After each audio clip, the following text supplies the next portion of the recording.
They were the golden couple, a love story so perfect it seemed straight out of a fairy tale. But one secret turned their happily ever after into a horror no one saw coming. In a quiet Brooklyn home, a paralyzed wife witnessed her husband's most disturbing secret unfold in the darkness of their garage. What she saw next didn't just break her, it haunted her. It wasn't just infidelity. It wasn't just betrayal. It was something darker, far more twisted. And the man she had trusted with her life was at the very center of it all. What happens when the man you trust most becomes the very monster you fear? How does a love built on trust unravel into something so sinister? How does a once perfect marriage crumble beneath the weight of a terrifying truth that no one was prepared for? Before we dive into this chilling case, make sure to like this video and subscribe to Shocking True Crime Stories for more stories that uncover the shocking lies, love, and betrayal hidden behind closed doors. Marchelle Williams was the kind of woman who lit up every room she entered. At just 35 years old, she had built a thriving career as a dance instructor, running her own studio in Brooklyn that catered to kids, teens, and adults alike. Her passion was movement, rhythm flowed through her veins, and her energy was contagious. Parents praised her patience, students adored her spirit, and Marchelle was living her dream. That is, until one rainy evening changed everything.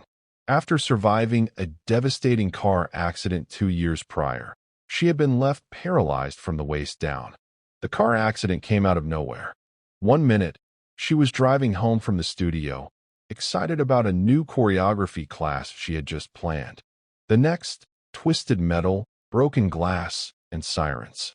When she woke up in the hospital days later, surrounded by machines and the sterile scent of disinfectant, the doctors delivered the devastating news: a spinal cord injury. She'd never walk again. For many, that kind of loss would have shattered their world entirely. But Marchelle was made of something stronger. She fought through the grief, through the frustration, and through the pain. Even in a wheelchair, she refused to let the world see her as a victim. And at her side, always, was Davis. Davis Williams, 38, was a quiet man, but everyone who met him described him the same way: dependable. He worked as a maintenance supervisor for the New York City Housing Authority, a job that didn't make headlines but kept food on the table and bills paid. He was the type to show love not through grand gestures, but through small, daily acts. Making Marchelle's morning coffee just the way she liked it. Carrying her from the car when she was too tired to maneuver herself. Holding her hand in the doctor's office when her body ached with phantom pain. He became the husband everyone praised. A real man, people would say. Not every guy would stay. He wore that badge with pride. And from the outside looking in, their marriage was the kind of love story people envied, tragic yet beautiful, wounded but unbreakable. Their brownstone on a tree-lined block in Bed-Stuy was like something out of a Pinterest board. Warm brick, flower boxes in the windows, soft yellow light spilling out each evening as jazz music played softly in the background. Neighbors saw Davis pushing Marchelle down the sidewalk in her chair, always stopping to chat, always smiling. Their social media profiles were filled with anniversary posts, throwback pictures of their wedding day, and heartfelt captions about love enduring through hardship. People in the community looked up to them. They were a symbol of strength, of loyalty, of Black love done right. But behind all that perfection, something was festering. Because while Marchelle adjusted to her new reality, clinging to hope in the man who'd promised never to leave her side, Davis was living a life she couldn't see. A life that would eventually shatter everything. It's easy to be fooled by a picture-perfect image, but perfection is often the best disguise for the darkest truths. It started subtly, almost invisibly. Each night, after tucking Marchelle into bed with a kiss on the forehead and a soft, reassuring smile, Davis would head downstairs. He'd slip through the kitchen, past the laundry room, and disappear into the garage. At first, Marchelle didn't think much of it. He told her it was his way of decompressing, a man's private space to think, to process, to grieve in his own way. She understood. After all, life had changed for both of them. But as the nights dragged on, the routine became more rigid, more obsessive. Davis wasn't just escaping to the garage occasionally, he was living there. Sometimes he wouldn't return until dawn, his eyes bloodshot, his excuses vague. "Just needed some air," he'd say. "Didn't want to wake you." Marchelle, paralyzed from the waist down, couldn't go see for herself. The door to the garage was heavy, and the threshold wasn't wheelchair accessible. She felt trapped in her own home, increasingly alone in her marriage. She tried to dismiss the gut feeling that something was off. But as days turned into weeks, and the warmth between them began to fade into silence, that feeling became impossible to ignore. And then came the laughter, muffled voices, strange shadows passing beneath the crack of the door late at night. Once or twice, she swore she heard a girl's voice. But when she asked Davis about it, he brushed it off. "Just the radio," he muttered. Or maybe one of the neighbors outside. Marchelle wanted to believe him. God, she wanted to believe him. But her instincts screamed otherwise. So one day, when Davis went out to pick up groceries, she did something desperate. She ordered a baby monitor, discreet, motion-sensitive, with audio and night vision. She didn't tell anyone. She waited until the house was empty and paid one of the neighborhood boys $20 to install it for her in the corner of the garage, tucked behind a stack of old boxes. That night, everything changed. The feed came through her iPad, grainy but clear enough. And at first, there was nothing. Just Davis, sitting in a folding chair, sipping a beer, staring into the dim light. Then, movement. A figure slipped through the side entrance. Young, female, thin and fidgety. It was Henshaw Swoops. She lived a few doors down, a 14-year-old foster kid who bounced between relatives and temporary homes. Marchelle had seen her around. Polite, quiet. Sometimes she'd help Davis take out the trash or carry heavy items from the car. Marchelle had assumed she was just being neighborly. Maybe she saw Davis as a father figure. But what Marchelle saw on that screen that night was not neighborly. She watched as Henshaw sat beside Davis on the garage floor. He handed her a drink. She laughed nervously. He touched her knee. She didn't flinch, but her eyes said something else. They said confusion, fear, control. It was a nightmare playing out in real time. Night after night, Marchelle watched in paralyzed horror as the truth unfolded before her. A truth she was physically unable to stop. Davis wasn't just betraying her. He was grooming Henshaw, manipulating her, luring her deeper into something dark and sickening. The girl began showing up more often, always through the garage door, always after dark. Davis would whisper things to her. She'd nod. Sometimes she cried. Other times she laughed too loud. It wasn't love. It wasn't even lust. It was something else. Something twisted. Henshaw had no one. Her foster placements rarely lasted more than a few months. She was already a ghost to the system, vulnerable, overlooked, and painfully easy to control. Davis had picked her carefully. He isolated her, praised her, made her feel chosen. And once she was deep enough in, there was no one to pull her out. Marchelle felt like she was suffocating inside her own home.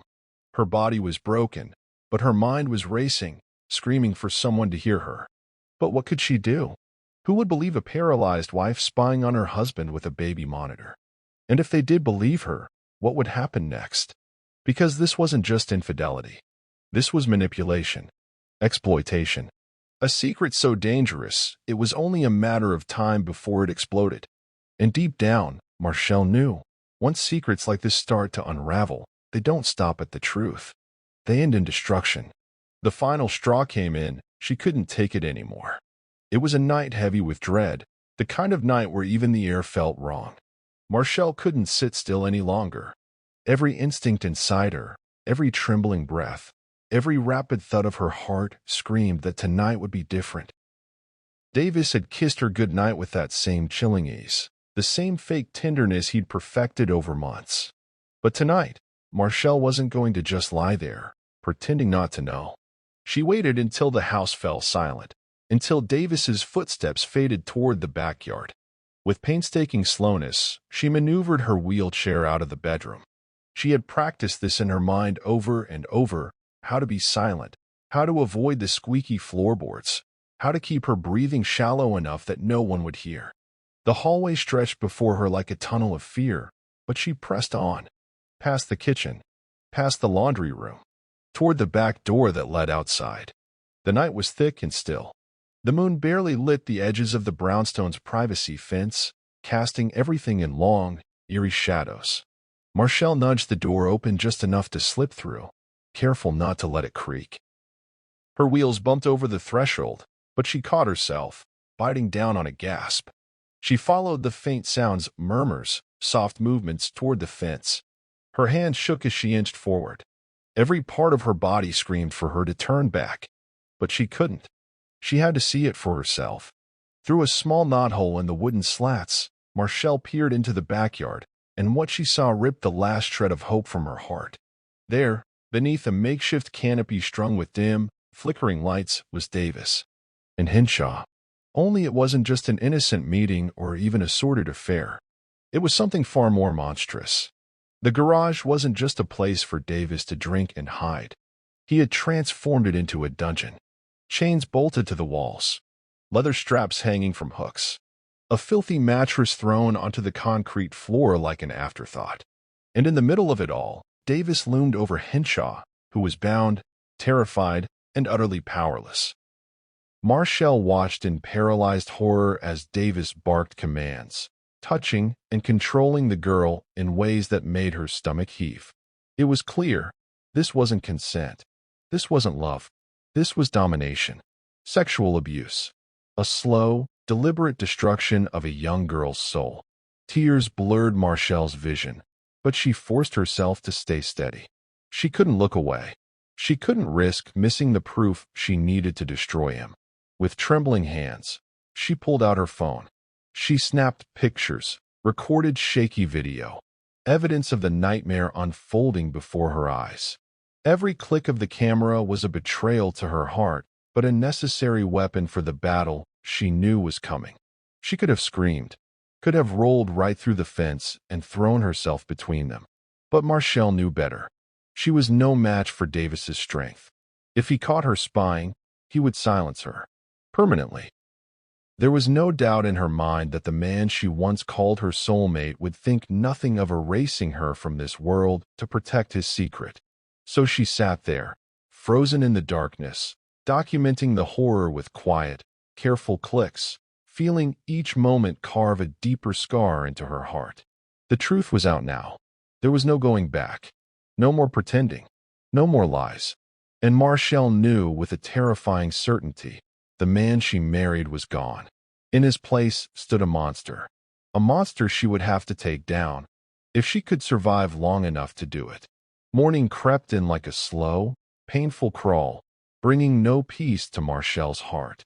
She sat alone in the living room, the baby monitor clutched tightly in her lap, the damning footage playing on loop inside her mind. Every second that passed felt like an eternity pressing down on her chest. She thought about the vows they had exchanged, about the night she had cried herself to sleep after the accident, believing Davis's promises that he would love her through anything, about the countless times she thanked God for sending her such a faithful husband. All lies, all shattered. Her hand trembled as she picked up the phone and dialed 911. When the dispatcher answered, Marchelle's voice came out cold, detached, like she was speaking from somewhere outside her body. She gave her name, her address.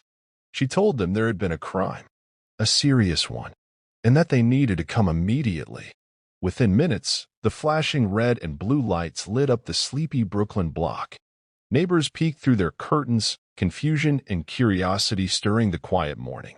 The Williams house, once a beacon of success, love, and resilience, now looked like a crime scene out of a nightmare. Marchelle stayed by the front window, unmoving, her wheelchair positioned just so she could see the front steps. When the NYPD officers knocked on the door, she opened it herself, her face a mask of calm fury. She gave them the evidence she had collected, the videos, the photos, the copy of the so-called marriage contract, she had found tucked inside one of Davis's toolboxes.